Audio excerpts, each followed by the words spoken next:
Hi friends, welcome to my channel. ఇక దామిని మీదకి చెయ్యి ఎత్తి శరణ్య అయితే దామిని చెంప మీద కొట్టబోతూ ఉంటుంది. ఇక అప్పుడే కొట్టకుండా అమ్మ శరణ్య అని ఆనంద అయితే బయట నుంచి వచ్చి గట్టిగా కేక వేస్తుంది. దాంతో ఇక శరణ్య కొట్టకుండా చేతిని దించేస్తుంది. ఏమైందమ్మా, ఎందుకు అలా ప్రవర్తిస్తున్నావు, అసలు ఏం జరిగింది అని అయితే అడుగుతుంది. ఇక అప్పుడే శరణ్య అయితే చెప్తూ ఉంటుంది ఆనందకి, అత్తయ్య గారు మీరు ఎంతో ప్రాణంగా చూసుకుంటున్న ఇక్కడ ఉండే బండిని ఈ దామిని అమ్మేసింది అని అయితే చెప్తుంది. ఇక ఆ మాట వినగానే ఒక్కసారిగా అటు ఇటు నెతుక్కుంటూ ఆ బండి కోసం చూస్తుంది. కానీ అక్కడ ఆ బండి ప్లేస్లో బండి ఉండదు.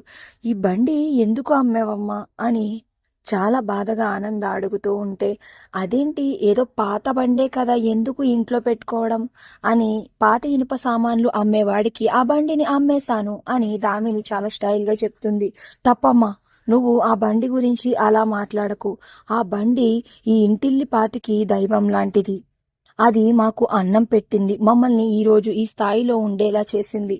ఆ బండి గురించి ఇంకెప్పుడు అలా మాట్లాడకు అని గట్టిగా ఆనంద అంటూ ఉంటే దామినికి చాలా కోపం వస్తుంది. కోపం వచ్చి, నేను బండినే కదా, పనికి రాని ఒక బండిని అమ్మితే ఏదో ఒక మనిషి ప్రాణం తీసినంత సీన్ క్రియేట్ చేస్తారేంటి అని దామిని ఆనంద మీద అరుస్తూ ఉంటే లీలావతి ఏమీ చేయలేక అలా సైలెంట్గా చూస్తుంది.